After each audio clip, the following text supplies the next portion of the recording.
and you're welcome to Global Business Insights, where we keep you abreast on details behind the latest headlines and data relevant to the business world.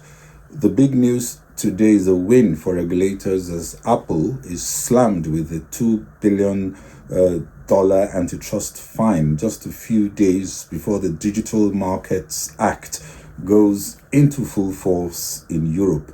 British Finance Minister Jeremy Hunt is managing expectations on big pre-election tax cuts in this week's budget, explaining that recent data have made things more difficult in terms of capacity to do more, to put money in wallets of voters. And we will discuss the juggling act he faces. And in China, as consumer and business confidence struggles, investors will be looking to this week's annual Economic and Political Congress for signals on how policymakers may be rethinking their approach on the economy.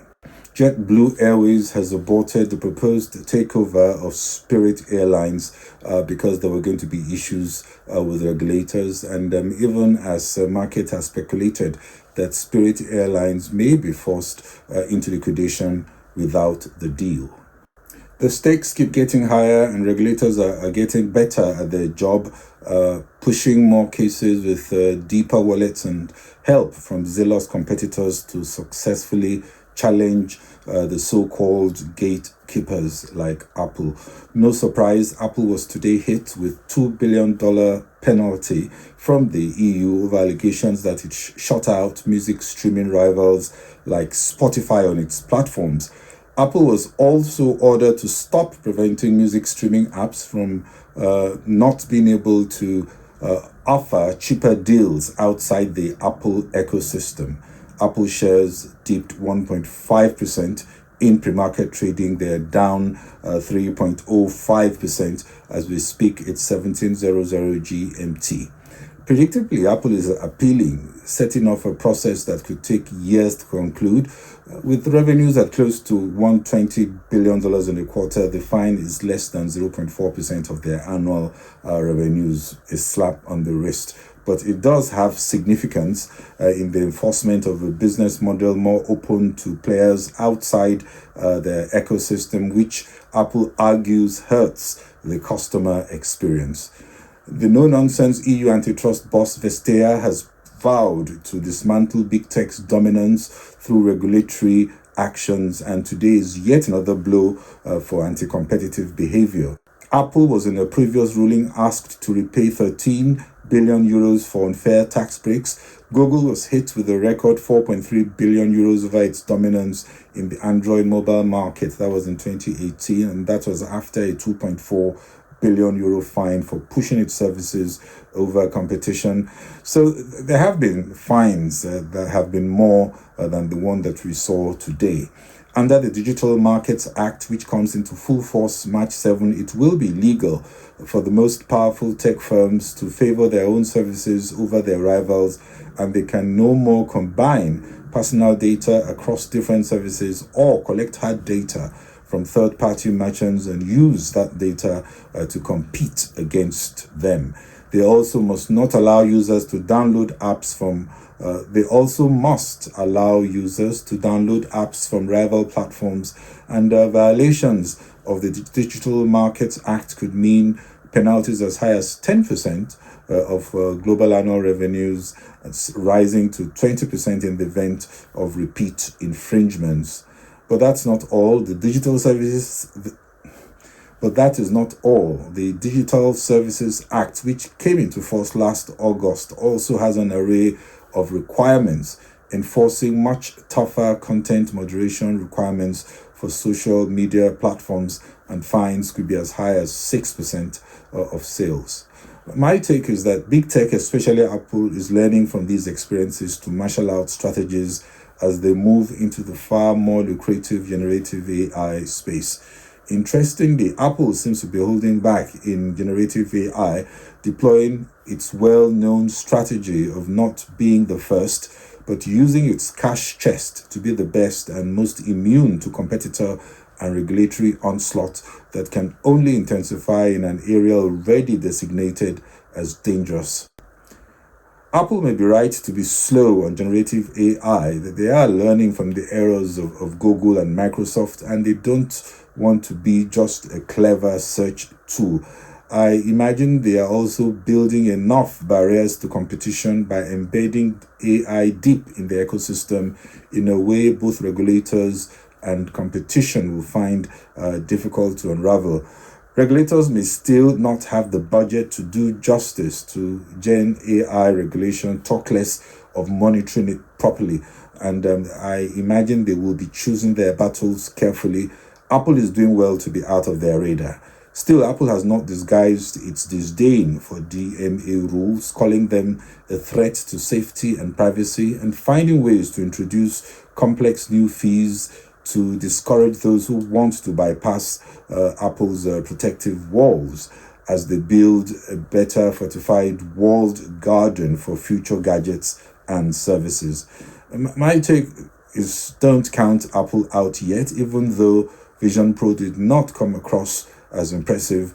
Like most Trojan horses, you tend to ignore what is going on until it's too late to wake up to a huge market lead. Apple shares down 3.13% as we speak, although today has been somewhat bearish for equities. Apple today also launched new versions of its 13-inch and 15-inch MacBook Air laptops with the latest M3 chip. UK Chancellor Hunt recently said Britons should focus more on the Bank of England from where they can expect help to save the economy, even as the latest numbers show less fiscal space to do as much as Sunak's government will have wanted, casting already a gloomy backdrop for the budget speech on Wednesday.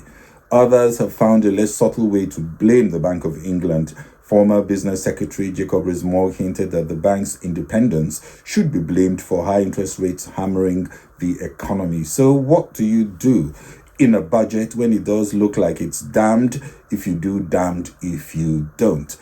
Fiscal headroom has dipped of late. More recent estimates show Hunt may have about 13 to 15 billion pounds instead of the 20 billion pounds he had in December. A 1% point cut in the 20% basic rate of income tax would cost about £7 billion per annum, while a 1% point cut in the rate of national insurance contributions for employees would cost £5 billion, and a freezing of fuel duty would cost £6 billion. The Chancellor is also unlikely to abolish inheritance tax in one go, but he may raise the threshold for paying it or reduce the rate. If one ball has to be dropped, it's not likely to be fiscal discipline. More likely, Hunt could attempt to push optimistic future revenues, pledge less fiscal costs driven by lower interest rates as from, say, June, announcing a tighter squeeze on public spending and presenting better GDP growth to deliver more cushion for a little extra in the wallet of voters.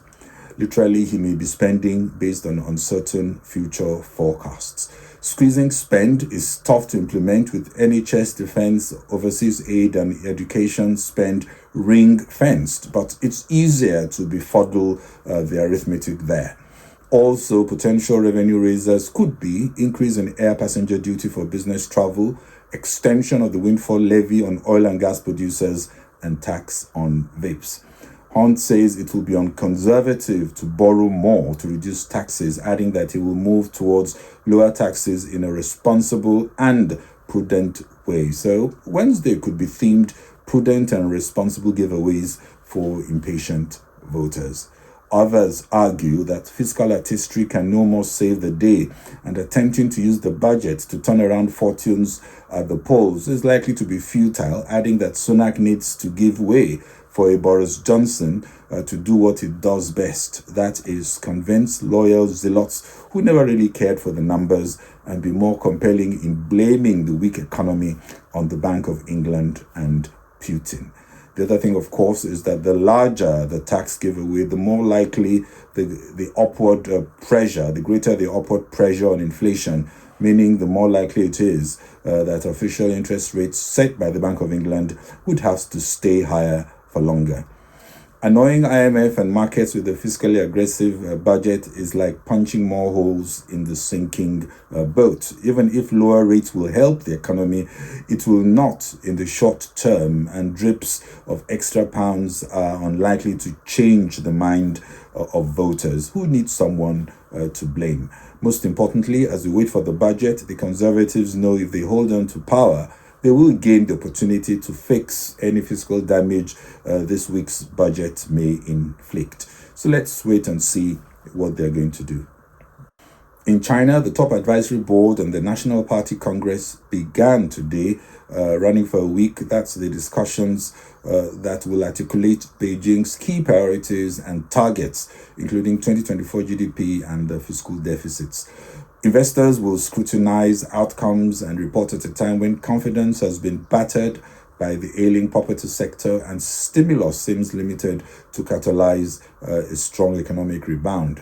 Analysts are cynical on the chances of a meaningful pivot that could improve market sentiment, concluding that Beijing will resist market pressure for a much stronger stimulus to spur China's economic recovery at the flagship event, as focus remains on the longer-term goal of emerging as an advanced manufacturing superpower, leading in deployment of new technologies such as artificial intelligence, chips production, and robotics, and accelerating innovation to reduce dependence on an increasingly hostile West.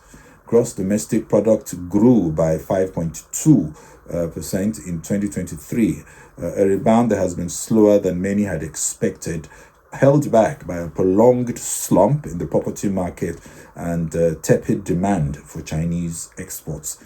Analysts expect gross domestic product growth this year will be slightly less, set at about 5% for the national economy. JetBlue Airways has aborted a proposed takeover of budget carrier Spirit Airlines after a federal judge blocked the $3.8 billion deal. U.S. authorities said it threatens competition in aviation, and the judge ruled in their favor in January. As part of the agreement to terminate the deal, JetBlue will pay Spirit $69 million to resolve issues between the two airlines. Although Spirit Airlines had said it had sufficient liquidity to stand on its own, Wall Street analysts have speculated that Spirit could be forced into liquidation without the deal. In Nigeria, the president, speaking at the Nigeria-Qatar Business and Investment Forum in Doha on Sunday, pledged to remove all bottlenecks standing in the way of profitable and legitimate enterprise and restore investors' confidence in the country. The president earlier signed 7 agreements with Qatar, telling Qatari investors that systems are being reformed to boost investments. And in closing, oil prices earlier in the day inched up but now lower as traders took profits after the widely expected extension of voluntary output cuts through the middle of the year by the OPEC Plus producer group.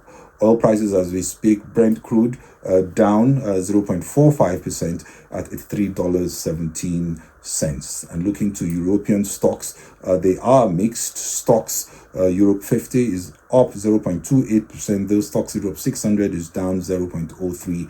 FTSE 250 also down 0.54%. The German DAX is down 0.11%. CAC 40 slightly up 0.28%. And to US stocks, the Dow Jones Industrial Average down today as traders took a break after a rally that saw major US stock benchmarks rising to record highs. Nasdaq down 0.22%, Dow 30 down 0.21%, S&P 500 also down 0.05%. Well, that's it from me on Global Business Insights. If you enjoyed the program, please share and kindly follow on Facebook and LinkedIn, subscribe on YouTube and X. Thank you very much for watching. This is Bode Oshosami. Bye-bye.